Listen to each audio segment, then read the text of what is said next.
वरहमतुल्लाहि वबरकातुहू।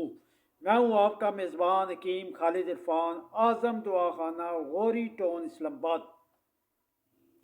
आजकल अक्सर लोग मुझे व्हाट्सएप पे मैसेज करते हैं और फेसबुक पे भी, यूट्यूब पे भी, कि जी मैदा बहुत ख़राब है, खुराक हज़म नहीं होती, जलन है। ये तमाम मसाइल हैं मैदे के हवाले से, ठीक है।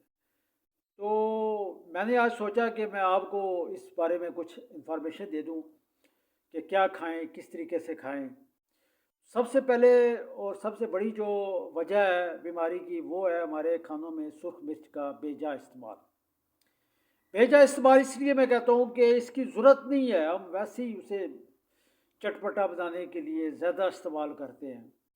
अगर हम सुर्ख मिर्च का इस्तेमाल छोड़ दें तो हमारे आधे से ज़्यादा जो मैदे के मसाइल हैं वो ख़त्म हो जाएंगे। अब आप लोग कहते होंगे जी सुर्ख मिर्च छोड़ दो तो फिर खानों में टेस्ट नहीं बनता, तो फिर क्या करें। तो मेरा आपको बेहतरीन मशवरा ये है कि आप सुर्ख मिर्च की जगह काली मिर्च इस्तेमाल करें।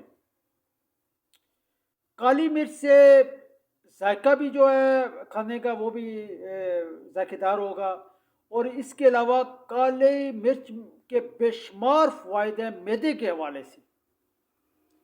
मिसाल के तौर पर काली मिर्च गैस्ट्रिक को ख़त्म करती है, गैस को ख़त्म करती है। जिस खाने में आप डाल के उसे बनाएंगे वो आपको हज़म करने में आसानी होगी। इसके अलावा मैदे की जलन, तज़ाबियत, तमाम मसाइल जो हैं वो सिर्फ़ और सिर्फ काली मिर्च के इस्तेमाल से जो है वो ख़त्म हो जाएंगे। और काली मिर्च जो है वो आपके असाब को भी ताकत देती है, आपके पट्ठों को भी ताकत देती है, ठीक है, और आपके मैदे को भी ताकत देती है, जिगर को भी ताकत देती है।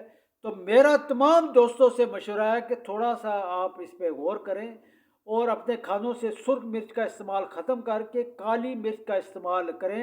इंशाल्लाह आपका मैदा जो है वो 100% जो है फिट हो जाएगा। अस्सलाम वालेकुम रहमतुल्लाहि व बरकातहू।